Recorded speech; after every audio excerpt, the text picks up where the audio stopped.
Ustoz insonning hayotdagi eng ko'rinmas, ammo eng kuchli qo'llab-quvvatlovchisidir. U sizni ko'tarmaydi, sizga o'zingiz ko'tarilishni o'rgatadi xolos. Bugungi kunda dunyo tez o'zgaryapti. Texnologiyalar, sun'iy intellekt, yangi kasblar, yangi ehtiyojlar. Ammo bitta narsa o'zgarmaydi. Insonni inson qiladigan ustoz qadri. Balki ustozning roli aynan mana shu zamonaviy davrda yanada ulug'roq ahamiyat kasb etayotgandir. Chunki o'zgarayotgan dunyoda yo'ldan adashmaslik uchun ko'proq nur, ko'proq yo'l ko'rsatuvchi odamlar kerakdir. Shu sababli bugungi loyihamiz mavzusi juda o'rinli, juda dolzarb va juda zamonaviy. Kelajak universiteti ustozning roli qanchalik o'zgaradi? Bugun biz nafaqat universitetlar qanday shakllanishi haqida, balki ertangi kunning o'qituvchisi qanday bo'lishi kerakligi haqida ham fikr yuritamiz.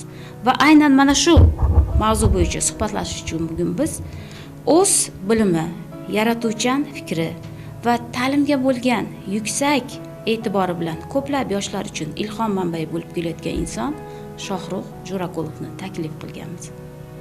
U kishi nafaqat iqtisodchi, nafaqat ta'lim sohasida faol mutaxassis, balki yoshlarga ustozlik qiladigan, ularning fikrini shakllantirishga va kelajak sari yo'l topishga yordam beradigan haqiqiy me'mordir. Shu bois bugungi suhbat bu shunchaki intervyu emas.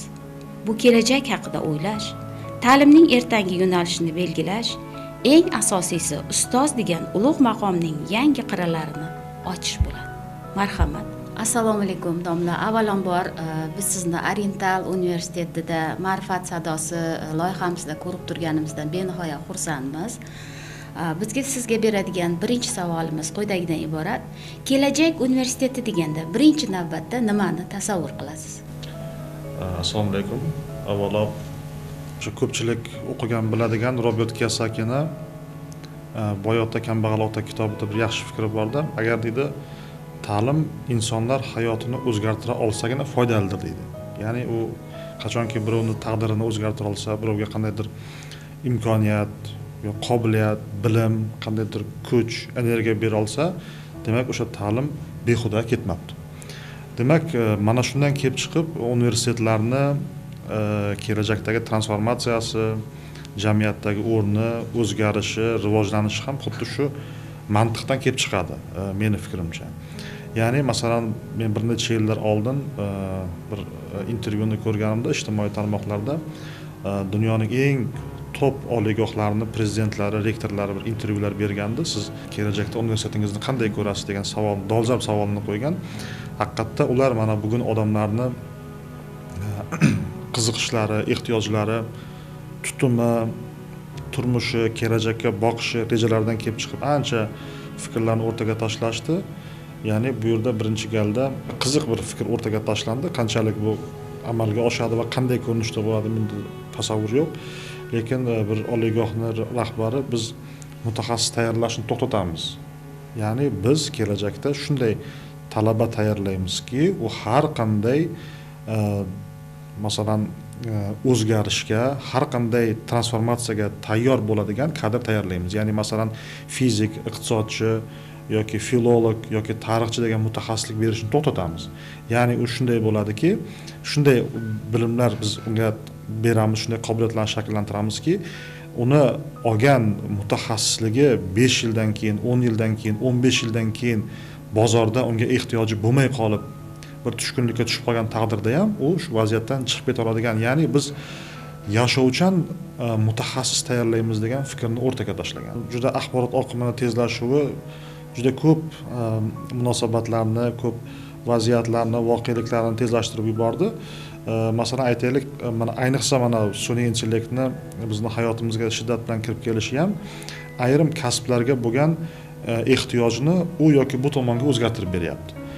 Shundan kelib chiqib, masalan agar bitta talaba yoki uning ota-onasi, yaqinlari uni ustozlari tarbiyalashiga 4 yil vaqtini, mehnatini, mablag'ini va muayyan resurslarni sarflar ekan, demak o'sha 4 yilda olgan narsasi u talabani necha yil boqa oladi va qay darajada qay sifatda unga qo'l keladi degan savol o'rtaga tashlanadi.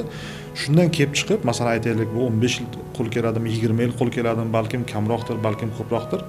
Men kelajak universitetni shuni tasavvur qilamanki, haqiqatda biz bugun shunday kadr tayyorlashimiz kerakki, u har qanday yer kurrasida bo'lishi mumkin bo'lgan iqtisodiy bo'ladimi, ijtimoiy, siyosiy yoki boshqa ko'rinishdagi kutilmalarga tayyor turadigan jamiyatga menimcha berishimiz kerak bo'ladi. Shunda universitetni dolzarbligi yo'qolmaydi. Men ozgina ko'proq izoh berishimga to'g'ri kelyapti. Masalan, hozir mehnat bozoriga kirib kelayotgan yoshlar bilan so'rovnoma ham o'tkazildi. Ayrim yoshlar yaxshi daromad topish uchun universitetda 4 yil o'qishni afzal bilmayapti. Masalan, 3 oylik, 6 oylik kurslarga qatnab, muayyan bilim, qobiliyat yoki ko'nikmalarni egallayapti-da, o'shaning natijasida ular bozorga ertaroq chiqyapti. Mehnat bozoriga ertaroq chiqib, yaxshi daromad olyapti. Lekin masalan, ikkinchi tomoni kelib chiqadi-da, xo'p, yaxshi, mana shu 3 oy, 6 oylik kurslarda o'rganganlari uni necha yil mehnat bozorida raqobatbardosh qiladi, necha yil o'sha mehnat bozorida o'z o'rnini saqlab qola oladi. Chunki deganda, agar u o'zini o'rnini aytaylik 3 yil yo 5 yilda yo'qotadigan bo'lsa, demak undan keyin u yana nimadir o'rganishiga kerak bo'ladi. Ya'ni vaqt o'tgan sayin uni bilim, ko'nikmalarni o'zlashtirishi yoki o'zini shaxsiy transformatsiyasi qanchalik tez amalga oshishi ham bu savol ostida qoladi-da. Shu boisdan ham hozir ta'limga qiziqayotgan, uni kelajagini tasavvur qilayotgan insonlar orasida mana shunday muayyan dilemmalar ham yo'q emas. Rahmat javoblaringiz uchun. Yuqorida aytib o'tdingiz aynan kelajak universiteti qanday bo'lishi haqida va sun'iy intellekt, axborot texnologiyalarining shiddat bilan rivojlanayotganligi haqida gapirdik. Mana shu axborot texnologiyalari rivojlanayotgan bir davrda ustozning eng katta ustunligi nimada bo'ladi deb o'ylaysiz? Ustoz talabani diqqatini nimaga qaratish kerakligini ko'rsatib bera olish kerak. Ya'ni hozir tanlov shunchalik ko'pki, natijada tanlov qilish imkoniyati pasayib ketyapti-da. Bir narsani tanlayman desangiz juda qiynalib ketadi. Chunki tanlov katta. Ustoz o'shani orasidan saralab bera olish kerak talabaga. Ya'ni uni qiziqishi, xohishlari, uni aytaylik temperamenti deymizmi, uni tutumi, turmushi, xullas bir qancha omillarni hisobga olgan holda ustoz unga tanlab bera olish kerak. Ya'ni masalan sen mana bu materiallarni emas, mana bu materiallarni o'qisang, sen ko'proq nimagadir ega bo'lasan. To'g'ri, masalan, sun'iy intellekt ham bu narsani amalga oshirib berishi mumkin. Masalan, siz bir uni oldiga topshiriq qo'ysangiz va muayyan materiallarni tashlab bersangiz, u tanlab berishi mumkin. Lekin sun'iy intellekt unda his tuyg'u degan narsa yo'q, unda emotsiya yo'q, u his qilmaydi. Inson bu avvalo hissiy mavjudotlikni hisobga oladigan bo'lsak, u birinchi o'rinda o'zini bir-birini u munosabatga kirishganda his qila olish kerak.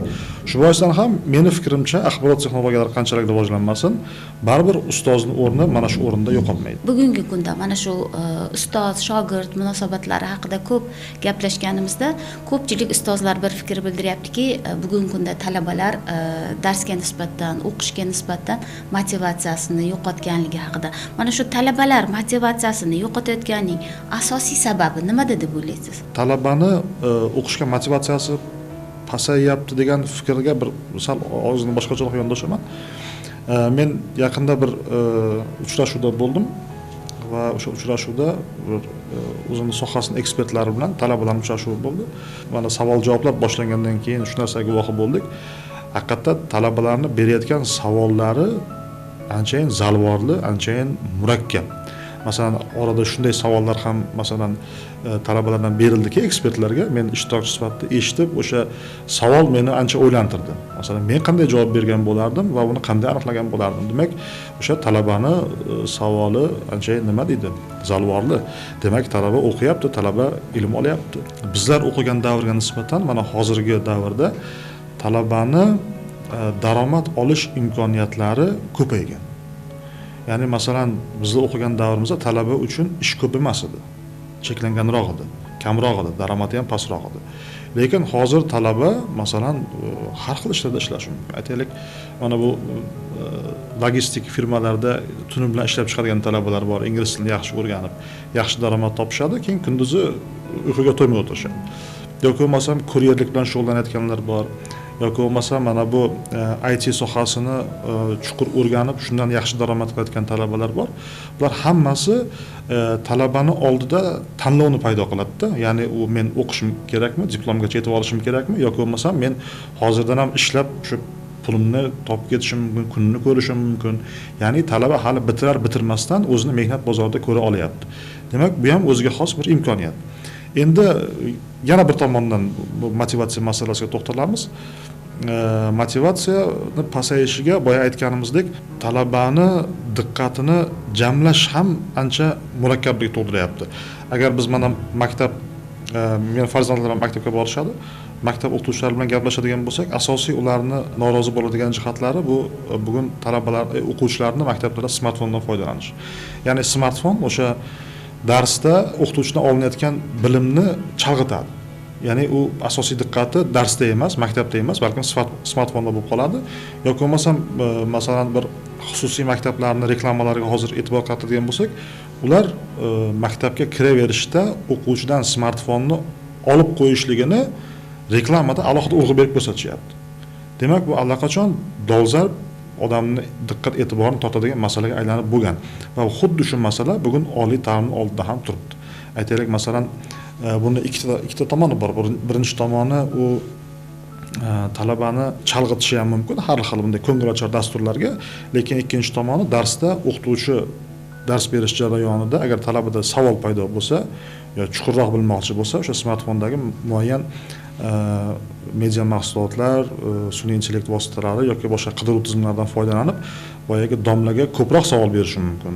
Domladan, dars berayotgan o'qituvchidan o'sha mavzu bo'yicha talaba 1-2 qadam oldinga o'tib ketish imkoniyati ham shu darsning o'zida bor. Bir tomondan ustozga, ikkinchi tomondan shu talabani kelajagini ko'rishidan manfaatdor bo'lgan ota-onasiga ko'proq bog'liq bo'ladi. Kelajakda bizda ustoz brendi degan narsa ham masalan bo'ladimi? Talabalar o'zi ustozni tanlaydigan imkoniyat bugungi kunda bunga e'tibor berila boshladi. Ya'ni o'sha talabalar ustozni oldindan o'zi belgilab olish va mana bu narsa keyingi kelajak universitetlarda qay darajada rivojlanadi va bu ustozning asosiy o'sha brendini belgilab beradimi? Raqobat muhiti ustoz professiyasini chetlab o'tmaydi. Ya'ni ustoz professiyasi ham xuddi mana shu raqobat girdobiga tortilib ketadi kelajakda. Bu haligi nima deydi, muqarrar. Masalan, men o'sha uchrashuvga yana qaytib misol keltiraman. Bizlarga o'rgatishganda bizlar har doim masalan bir tadbir bo'lsa, birinchi, ikkinchi qatorga o'tirmaganmiz-da. Bo'sh qoldirganmiz, 3-qatorga o'tirganmiz. Chunki birinchi, ikkinchi qatorga yoshi katta inson kelishi mumkin yoki sal imkoniyati cheklangan inson kelishi mumkin, e'tiborga sal muhtoj kishi kelib qolishi mumkin va shuni birinchi, ikkinchi qatorni biz bo'sh qoldirib, 3-qatorga o'tirardik-da. Lekin o'sha tadbirda men ko'rganim, bolalar birinchi qatorga o'tirib olgan. Endi masalan kimgadir bu hurmatsizlik nuqtai nazaridan qaralishi mumkin. Bu yosh kattalar hurmati yo'qmi yoki masalan yosh kattalar kirgandan keyin turib birontasi joyini almashtirganini ko'rmadim. Masalan kimgadir bu o'sha nima deydi, yoshlardagi ozgina andishasizlik shaklida ko'rinishi mumkin, lekin bu bilasizmi, bu sotsiologlarning obyekti, ular yana ham yaxshiroq bilishadi. Bu qadriyatlar transformatsiyasi bilan bog'liqda, ya'ni qadriyatlar o'zgaryapti. Bir qadriyat o'zining joyini boshqa bir qadriyatga bo'shatib beryapti.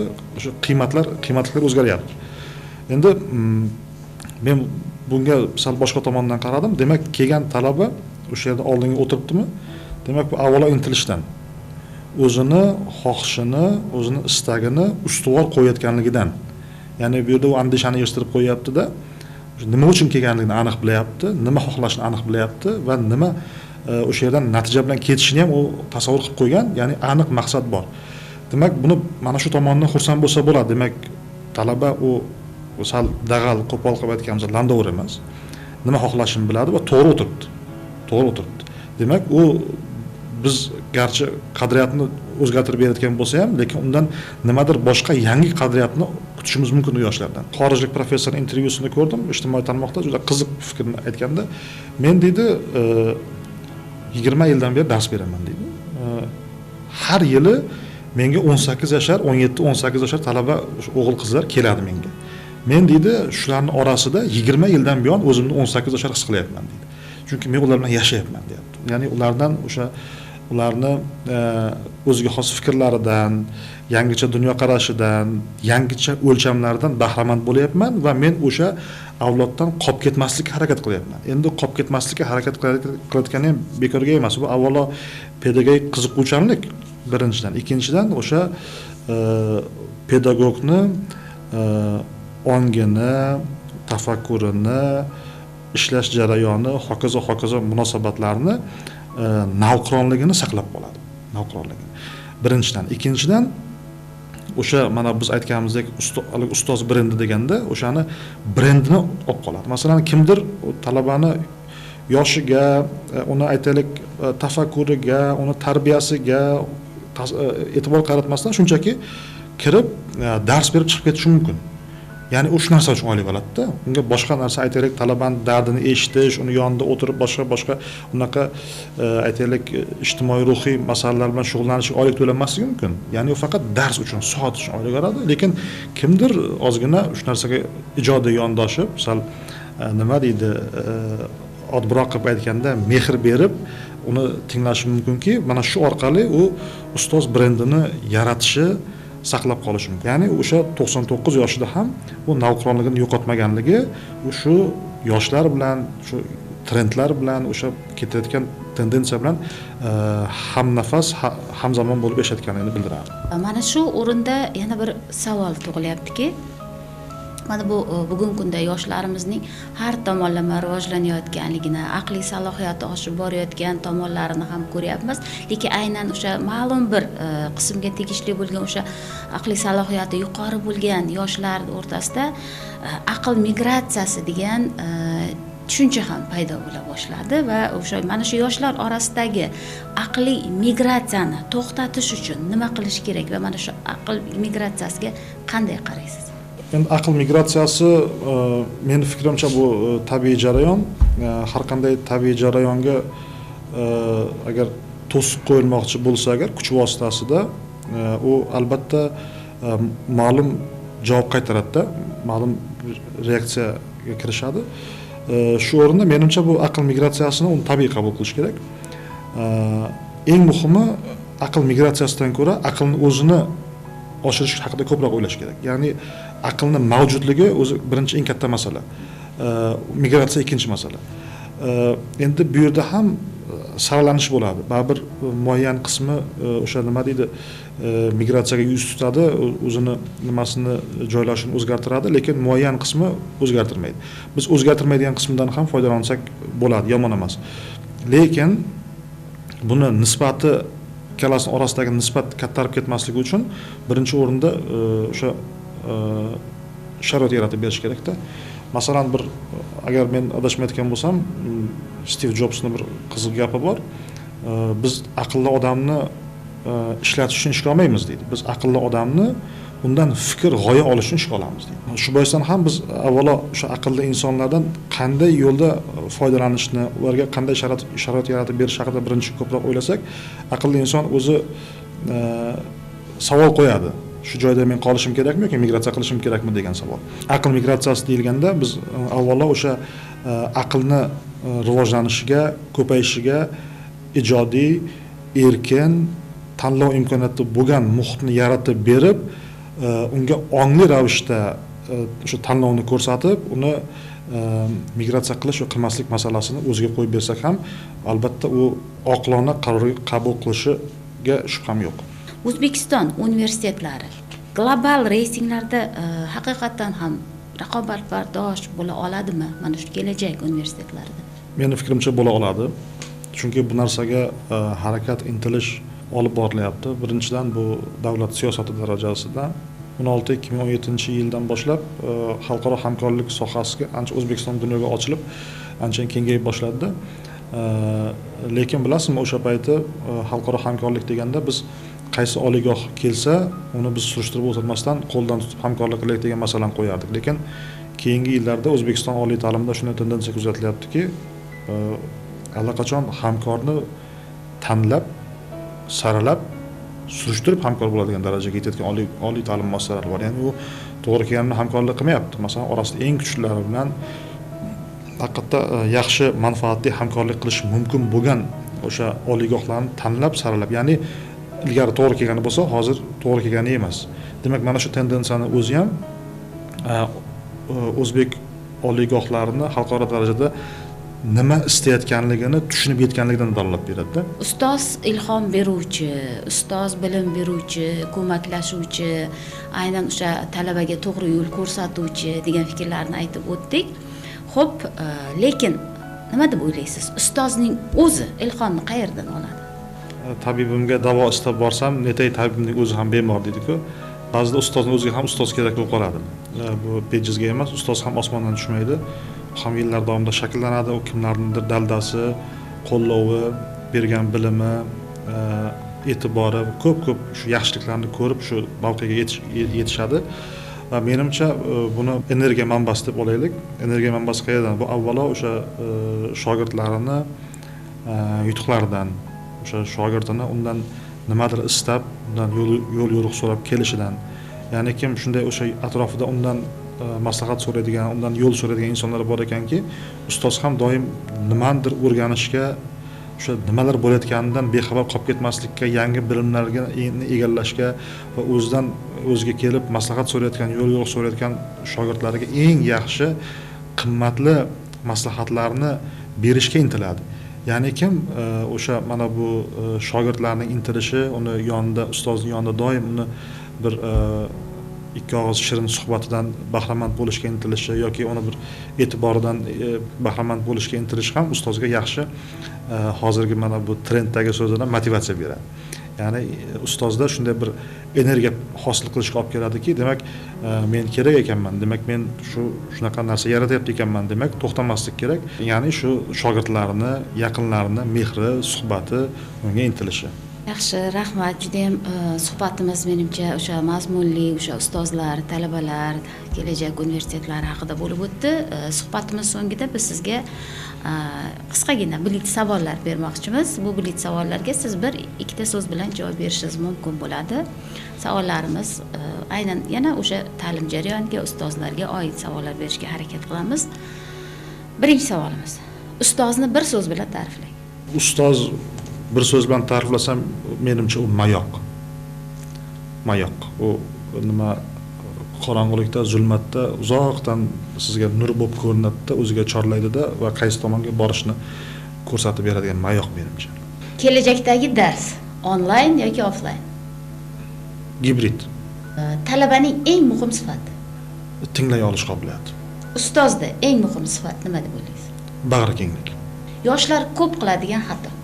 Ikkita so'zni aytaman: tajribasizlik va sabrsizlik. Siz universitetda o'zgartirmoqchi bo'lgan birinchi narsa nima? O'zim. Bir kitob tavsiya qilingiz keladi. Yoshligimda, maktab davrimda yaxshi ko'rib o'qigan kitobim bu Pirimqul Qodirovning Yulduzli tunlar kitobi. Rahmat. Sizning hayotingizdagi eng katta ustoz? Bobom. Sun'iy intellekt siz uchun imkoniyatmi yoki xavfmi? Imkoniyat. O'zingizni ilhomlantiradigan bitta jumla? Hayot. Shohruh Jo'raqulov uchun ustoz kim? Yana o'sha birinchi bergan javobimga qaytaman. Men uchun ustoz bu mayoq. Shu haqiqatda yo'l ko'rsatib beradigan mayoq. Insonni adashib ketmasligiga undaydigan, u doim sergak, hushyor ushlaydigan nur manbai hisoblanadi. Mana biz bugun siz bilan kelajak universiteti, unda ustozning o'rni, nufuzi haqida gaplashdik. Bizning suhbatdoshimiz uzoq yillardan beri mana ustozlik maqomida ishlab kelayotgan, yoshlarga bugungi kunda o'sha doim ruh berib kelayotgan ustozlardan biri Shohruh Jo'raqulov edi. Ko'rsatuv ijodkorlariga katta rahmat, ijodiy muvaffaqiyatlar tilayman. Ishonaman, mana savollar juda qiziqarli, teran, odamni fikrlab javob berishga undaydigan savollar bo'lgan. Yaxshi, hali ko'p yuqori darajadagi ko'p yaxshi hamsuhbatdoshlar bo'ladi nasib bo'lsa.